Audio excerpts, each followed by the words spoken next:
Hello, hello. It's the one and only 5D Attraction, and I'm here.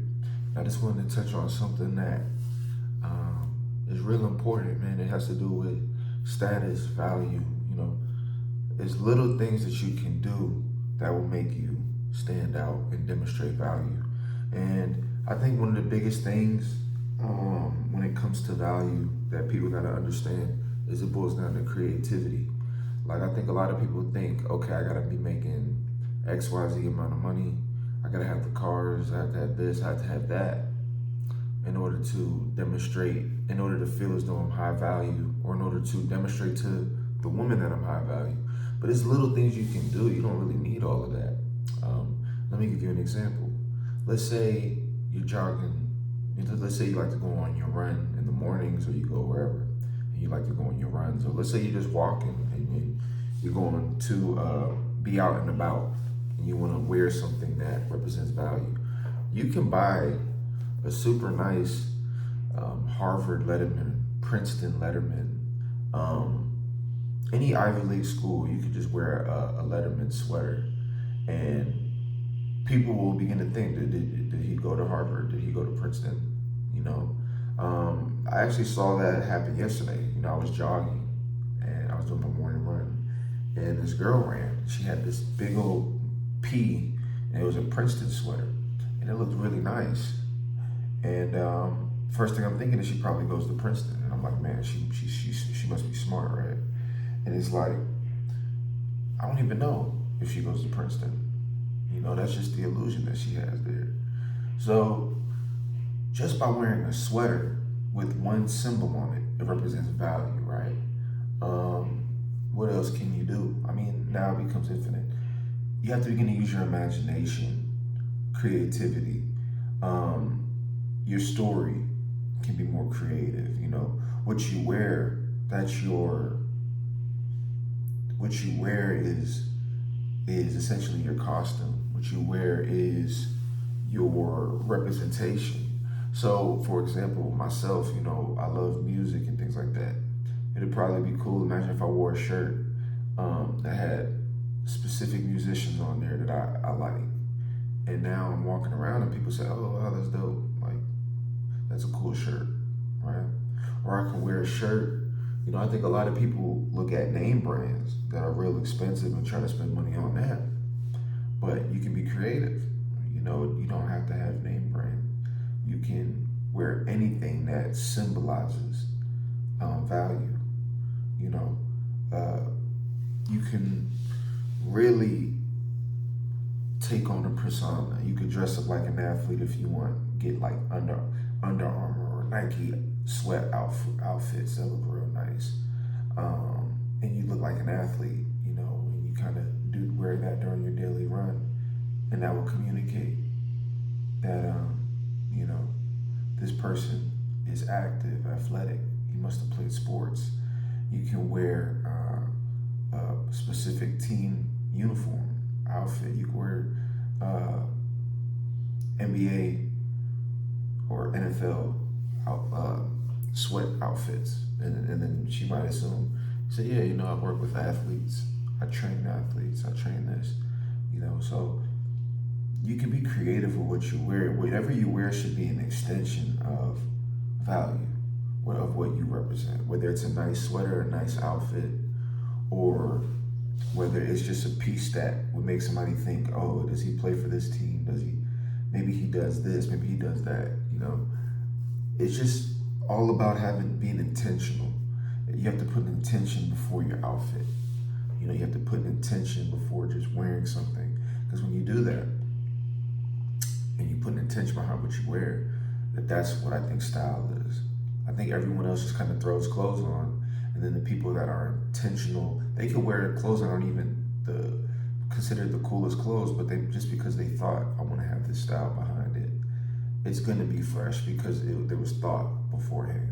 Now, when we get to communication and we talk about value, it's very similar.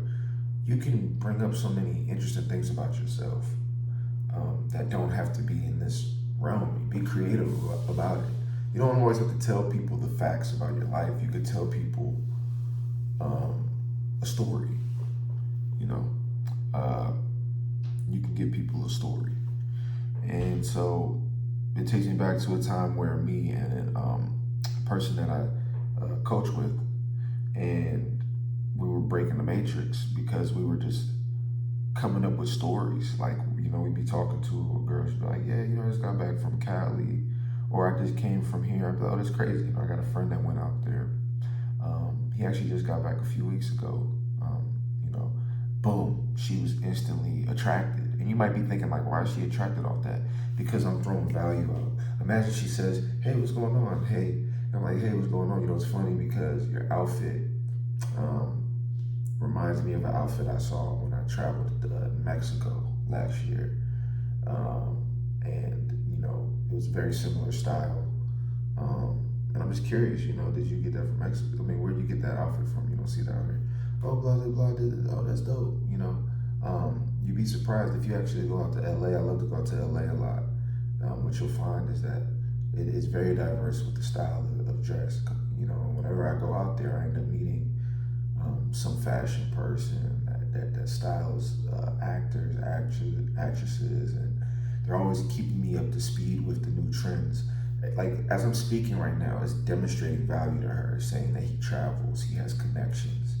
And so I'm not gonna tell you, yeah, I travel and I have connections. I'm gonna say, I just got back from LA and I met with a high level designer and really learned a lot of interesting tips. He styles some of the best out there, and I love getting his feedback. So the question is, do these stories have to be true? What I say is, be creative. They don't have to be fully true.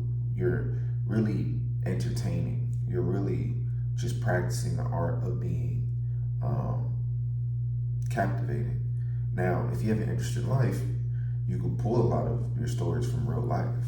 But if you're the type of person that kind of stays in your hometown and you're not doing that much, be creative, use your mind, because at the end of the day, even if you're speaking in the present moment about things that might have happened or that didn't happen, it doesn't mean they're not going to happen. And what you'll find is that by speaking about them, you'll begin to create them in your life. There's been many times that I've spoken about things and they've come to pass after I've, stamped them and already spoke as if it's happened already. So you got to be creative. You have to start existing outside of linear time when it comes to your game and your communication. Same thing goes for a job interview, anything like that. Anything, yeah, like competing for a high-level job. You let them know, look, I've been around the world. I've been considered one of the best at what I do. At my last job, they literally, were planning on flying me out to have a meeting so I can stay with the company. And I was very close to doing that, but I had to finish my commitment to my family that I was going to assist them with, whatever it is that they needed assistance with, however you make that up. But now that I'm back in the job market, I want to be able to contribute at the highest level. I'm considered one of the best at what I do according to my past employers that I've worked with. And I really believe I'm the best at what I do as well. I mean, I've worked with some high level people. I'm not sure if you're familiar with, and you can name some person of importance, some athlete, or you can name some business guru. Like, well, I actually spent time interning for them, interning for their department, and I've really built some good relationships, and I would love to explore those and really use those relationships to help add business to this company.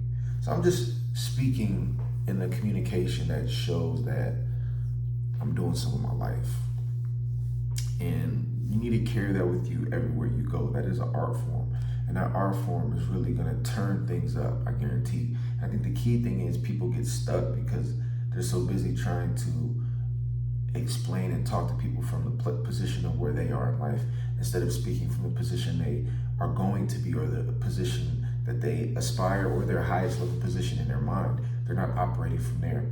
You have to communicate from the higher version of yourself, not from this version of yourself. This is the limited version of yourself that's in linear time.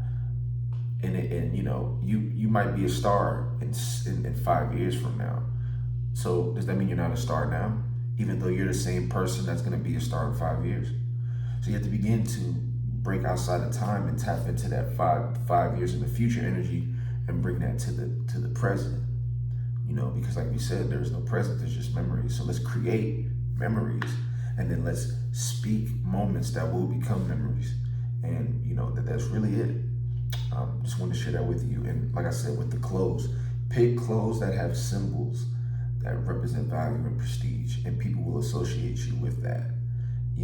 Especially if we're talking about Letterman's or college logos, or anything that kind of rubs off as if because if you're wearing a high level name brand shirt, there's no connection there. You're just wearing a high level name brand shirt versus intentionally wearing a certain shirt with maybe a certain logo that you can bring back to you. Like, oh, maybe he went to that school that's wearing that logo. I think that's very powerful. It's very simple. So keep that in mind. And as always, we'll talk soon.